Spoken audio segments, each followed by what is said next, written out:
Boa noite, meus irmãos. Boa noite. Que a paz e o amor do Cristo estejam com todos nós. Eu sou o Gil de Paula, para aqueles que não me conhecem.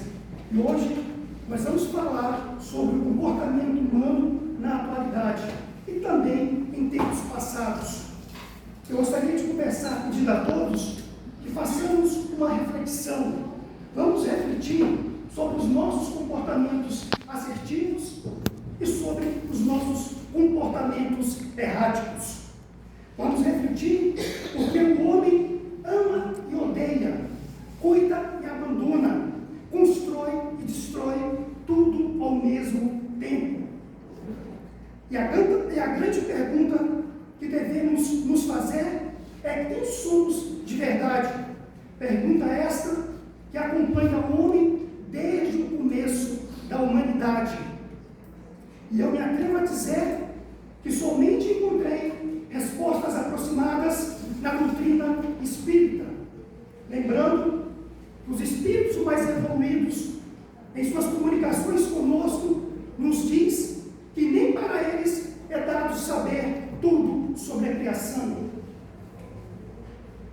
Eu vou começar contando uma história. Eu frequento uma academia aqui no Pará, onde tem as lojas brasileiras. Chegando ao estacionamento, eu vi que tinha um carro saindo. Eu me posicionei, esperei que ele saísse. Dei seta e aguardei.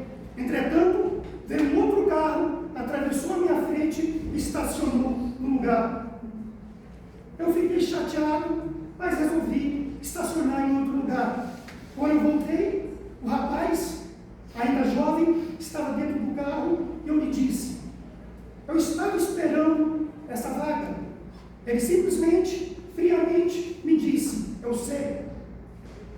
Diante disso, eu tomei o meu caminho e fui para a academia. Chegando à academia, tem um instrutor com quem eu converso muito. Conversa vai, conversa vem. Eu lhe contei o que havia acontecido.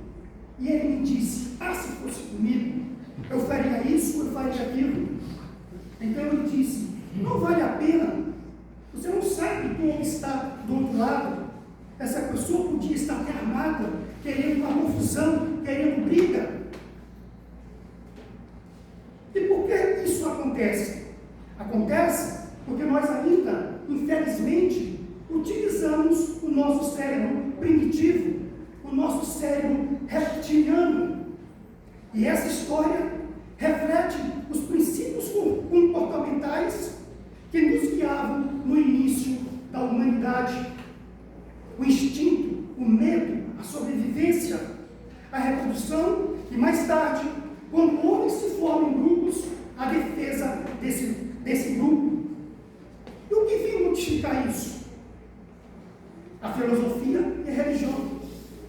Antes da filosofia e da religião, o homem era basicamente instinto, sobrevivência, força e domínio.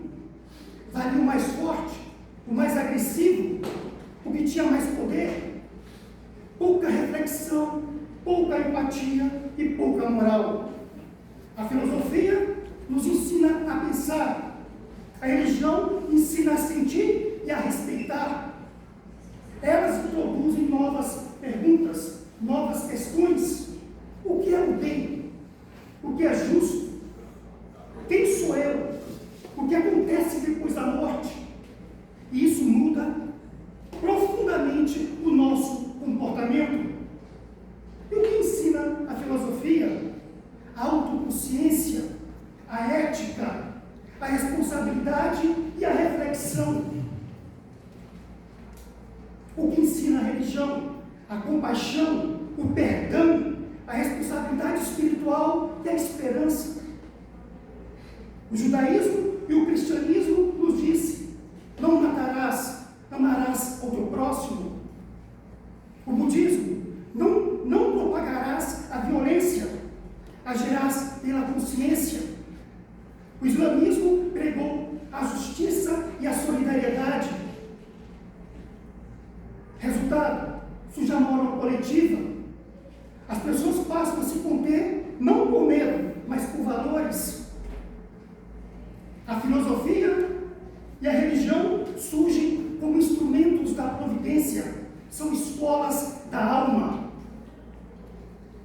Bem, outros fatores que influenciaram nessa mudança de comportamento: a organização social e as leis. Surgem cidades, estados, governos que impõem suas regras. Uma das primeiras regras, longe de estar perfeita, porque ainda falava, impunha o olho por olho e o dente por dente, era a lei de Hammurabi, que foi uma das primeiras regras que apareceu na humanidade. A escrita e a educação. A escrita permite transmitir valores, preservar conhecimento e ensina a ética. A vida em comunidade.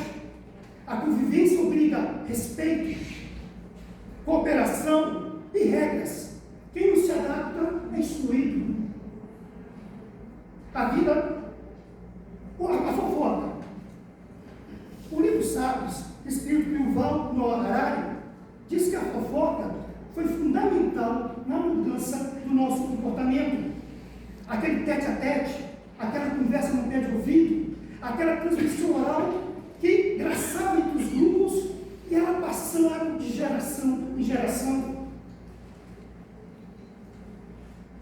A biologia e a evolução. Nosso cérebro mudou. O córtex pré-frontal cresceu, desenvolvendo a área do autocontrole e da ética. Hoje temos mais capacidade de frear os nossos impulsos. No Espiritismo, a explicação é ainda mais profunda. Não é sobre a evolução biológica, é a evolução espiritual. O espírito evolui moralmente ao longo das diversas encarnações. No início, espírito simples e ignorante, predominando o instinto. Depois, a razão, a consciência e o amor. E nós, espíritas, temos que ter mais compromissos com a mudança de comportamento nossa e em geral, pois já temos mais conhecimento nos trazidos pela doutrina espírita. Lembrando que a doutrina espírita é composta por alguns princípios básicos. 7 deles são os principais. A crença em Deus é o primeiro, sabendo que Ele é a inteligência suprema e causa primária de todas as coisas, sendo eterno e tendo nos criado imortais.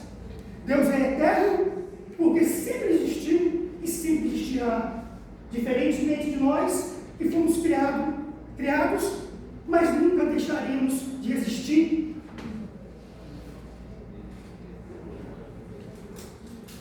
A imortalidade da alma é o segundo. O espírito não morre com o corpo físico.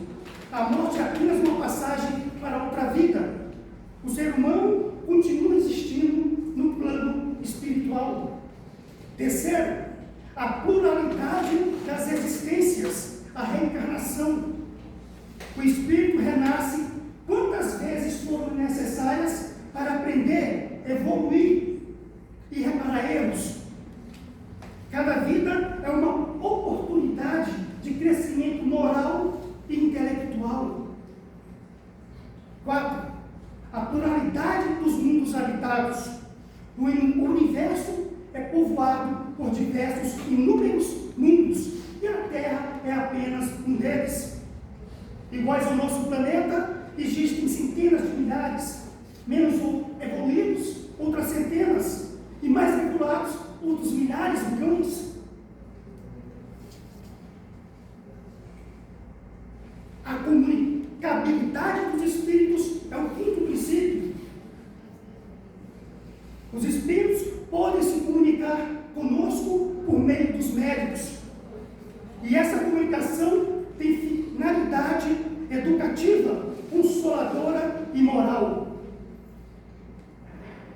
Sexto, a evolução progressiva dos espíritos.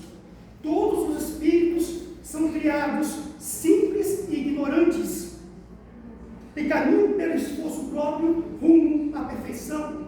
Não existe condenações eternas, como já foi pregado. Sétimo, a lei de causa e efeito, a justiça divina. Cada pessoa colhe aquilo que semeia, cada pessoa colhe aquilo que planta. Nossas ações geram consequências espirituais e morais, nesta ou em outras vidas, a cada um segundo as suas obras. A cada um segundo as suas obras. E o que mais leva a essa mudança comportamental? A consciência da dor. O homem aprende pelo sofrimento, pelas guerras, pelas perdas, pelas injustiças, pelas aflições, pelas doenças. A busca de sentido. Não basta sobreviver, queremos significado. Para que vivo? Por que vivo? Para onde vou? O que estou fazendo? O que farei?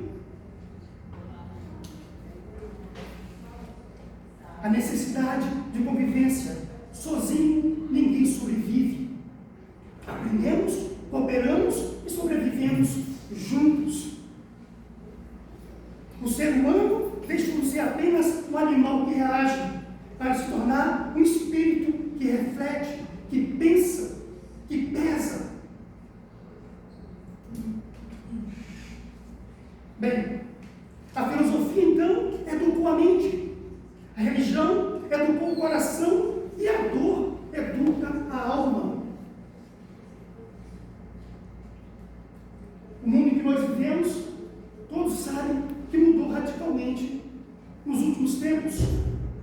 Com o advento da era digital, isso se intensificou. Hoje temos mais facilidade, rapidez nas comunicações, em compensação, mais distanciamento pessoal.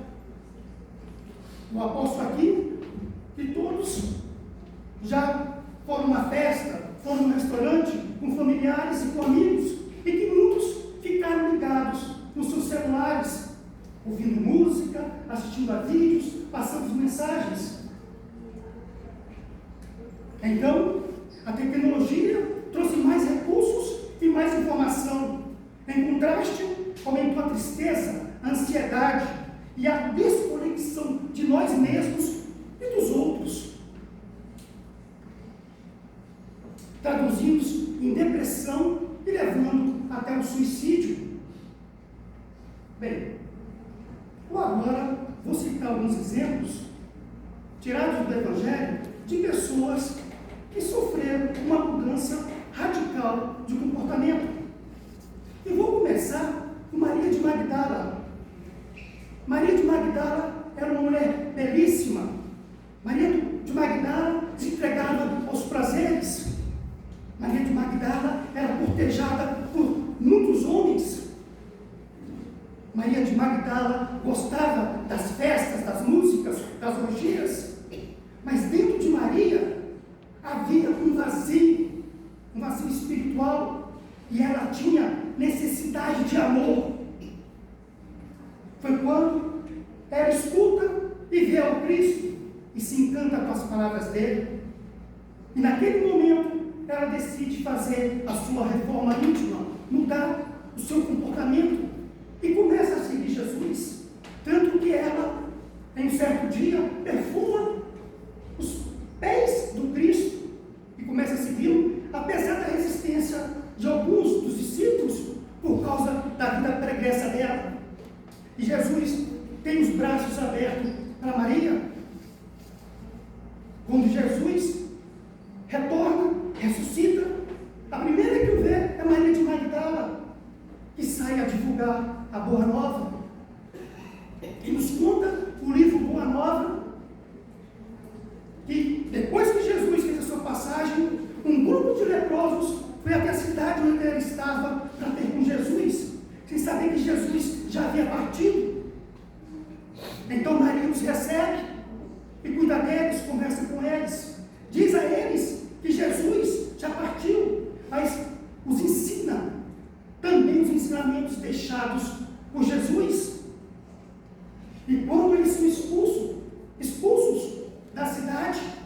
Elas o seguem até o vale dos leprosos, até Jerusalém, para continuar cuidando deles. Nesse processo, Maria adoece, pega a lepra e volta para a sua cidade, mas no caminho cai doente e é socorrida por um casal cristão. Alguns dias ela fica doente, acamada, e quando faz a sua passagem, ela é recebida de braços abertos pelo Cristo, que lhe diz: vem Maria, você já atravessou a porta estreita. Então o Cristo nos diz que Jesus veio para os doentes da alma, para os sofredores, para os pecadores.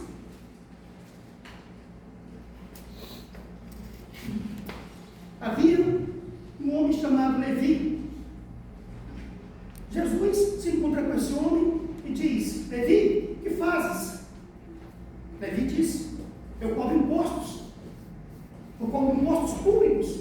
Levi era um publicano, execrado pela sua raça, já que ele era judeu, e cobrava impostos deles mesmos. Então Jesus diz: Levi, queres amealhar os bens dos céus? Queres contar os bens do céu? E Levi, envolvido pela aura, pelo magnetismo do Cristo, não pisca. E se dirige com ele e vem a se tornar o apóstolo Mateus, um dos evangelistas, um dos que escreve o Evangelho. Mas a mudança mais radical está em Saulo de Tarso. Saulo de Tarso, um perseguidor implacável dos cristãos. Saulo de Tarso, um homem de uma inteligência a toda prova. Saulo de Tarso, soberbo, orgulhoso. E Saulo de Tarso culpa os cristãos, ou melhor, os homens do caminho, como eles eram chamados naquela época, pela morte de sua noiva, Abigail, que morreu de tristeza, pela morte do irmão dela, causado por Saulo de Tarso. Saulo de Tarso é o culpado pela morte de centenas de cristãos e pela prisão de centenas de cristãos. E Saulo de Tarso, culpando os homens do caminho, quer incrementar essa perseguição. Ele então reúne um grupo de companheiros e resolve ir para Damasco, para a Síria, para continuar a perseguição a esse grupo. Mas no meio do caminho, uma grande luz, uma grande energia o impacta e ele fica atordoado.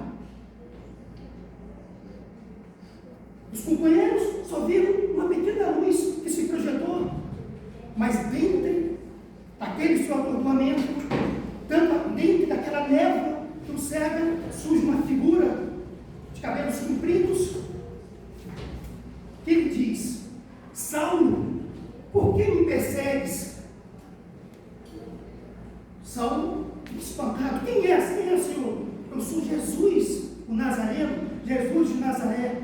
E Saulo de Tarso cai de joelho e entende que quem tinha razão era sua noiva, que já era do caminho, era Estevão, que era do caminho, e diz simplesmente: o que queres que eu faça, Senhor? Quando Saulo de Tarso volta assim, está cego, e diz aos seus companheiros que viu Jesus. Seus companheiros acham que ele está com uma febre, que ele está ficando doido, que aquilo são sortilégios dos cristãos, dos homens do caminho. Alguns voltam e um companheiro o leva até Damasco, à casa de um amigo chamado Sidoque. Mas quando esse companheiro de Saulo conta o que disse Saulo, que viu a Jesus, ele se recusa a recebê-lo, pois está com vários amigos. Então Saulo vai para uma estalagem e lá permanece por 3 dias.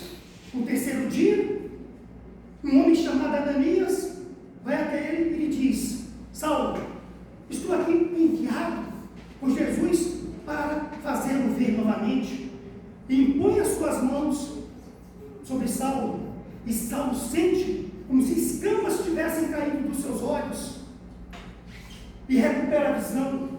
Mas mais do que isso, Saulo de Tarso perde a cegueira espiritual e se torna um novo homem, se torna uma pessoa humilde, um defensor ferrenho do caminho. Então, Saulo de Tarso começa a levar a palavra de Jesus, o Evangelho, para todas as pragas do mundo antigo, e é perseguido, apanha, represo, sofre, execrado por seus pares, execrado pela própria família. Quando já está muito cansado, começa a escrever as suas famosas cartas, as epístolas, que inclusive tem algumas maravilhosas.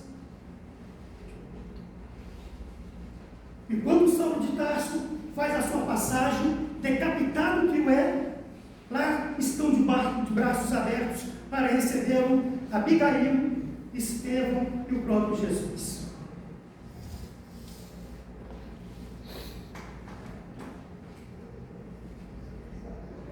A parábola do semeador. Um homem saiu a semear. Sementes caíram no meio do caminho. Vieram os pássaros e comeram. Outras sementes caiu em terreno pedregoso, em terreno árido. Brotou rápido, mas secou, porque não formou raízes. Parte caiu entre espinhos e foi sufocada. Parte caiu em terra boa e deu frutos em abundância. E cada tipo de solo aqui representa uma atitude interior, à beira do caminho, a indiferença, as pessoas que ouvem, mas não refletem, não se aprofundam, vivem no automático, terreno pedregoso. Assim, nesse caso da beira do caminho, é o excesso de informação e pouca assimilação. Terreno pedregoso, o entusiasmo superficial, pessoas que se empolgam rápido e desistem mais rapidamente ainda, fogem da dificuldade no primeiro momento. Hoje, a espiritualidade da moda, a motivação passageira, entre espinho, distrações e apego material, pessoas dominadas por ansiedade, medo, ambição e vaidade. Terra boa, a consciência madura, pessoas que praticam o que aprendem, perseveram e evoluem moralmente. Hoje poucos, mas transformadores, aqueles que fazem a diferença. Cada um somos o solo onde a vida planta suas oportunidades. Cada um somos o solo onde a vida planta suas oportunidades. Ninguém vira santo da noite para o dia. Todos estamos em construção. Reconhece-se o verdadeiro espírita pela transformação moral. Não é pelo discurso, é pela atitude. Eu costumo dizer que as palavras muitas vezes encantam, mas o exemplo arrasta, o exemplo dignifica, o exemplo ressignifica.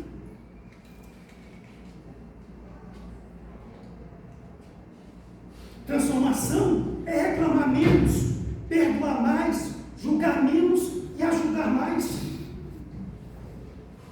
E o mais importante é nos comprometermos a mudar, a sermos melhores. Não prometermos a perfeição, mas ao menos subir um degrau a cada vez. E esse degrau pode ser exatamente aquilo que estamos resistindo.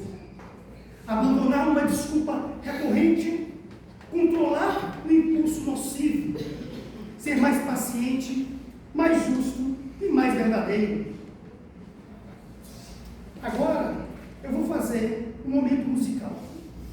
Uma música que eu gosto muito.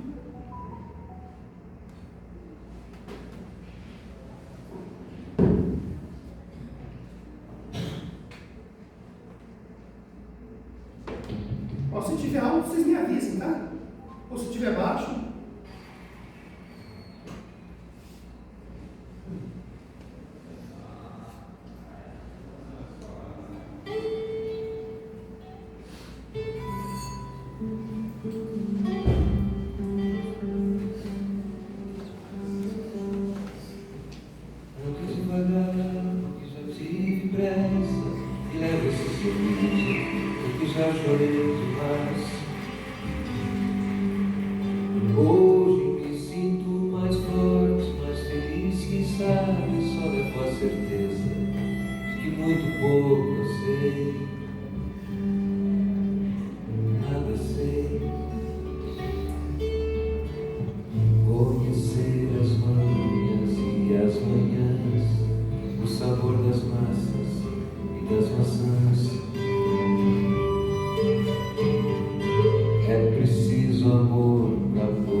Ouviram o que a música disse? Cada um de nós carregamos o dom de ser capaz, o dom de ser feliz. Portanto, só depende da gente. Vocês se lembram a hora que eu estava contando a história de Saulo, que ele cai de joelho e diz: Senhor, o que queres que eu faça? Será que nós perguntamos a Deus, a espiritualidade, o que Ele quer que façamos? Ou só pedimos? Pedimos um emprego, pedimos saúde, proteção, que um filho nosso passe no vestibular, que a gente ganhe mais dinheiro. Será que não está na hora de nós invertermos a pergunta? E nós sabermos dizer para a divindade o que Ele quer da gente e para nós mesmos.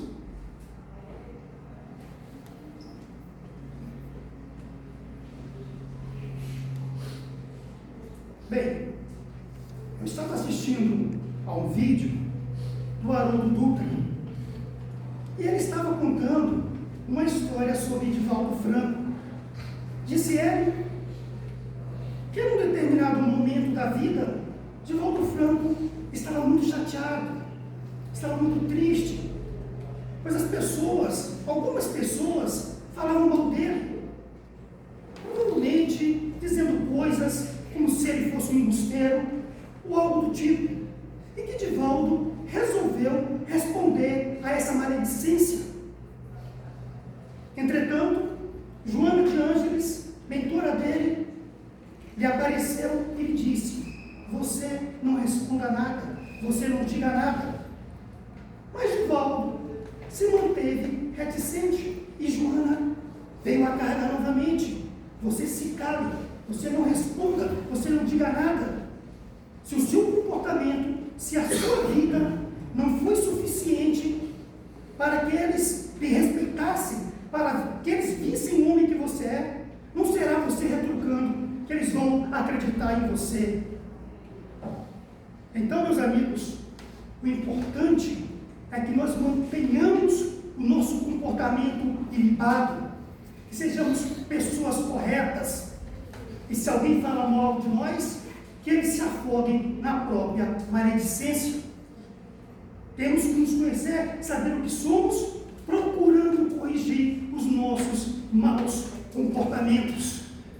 E isso é o mais importante.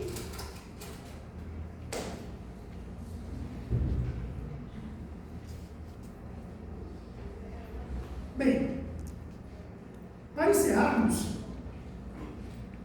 eu vou ler um poema, que eu dei o nome a este poema de O Caminho da Consciência. Na estrada longa da existência, caminha a alma em evolução, entre quedas, dor e consciência, vai lapidando o coração, do espírito bruto à luz do amor, aprende o espírito a crescer, na dor encontra o seu valor, e no perdão, razão de ser. Cada erro ensina o caminho, cada lágrima traz lição. Deus transforma em ouro o espinho que sangra o coração. Sigamos firmes, passo a passo, com fé, coragem e verdade, pois cada esforço, cada traço nos conduz à eternidade. Muito obrigado.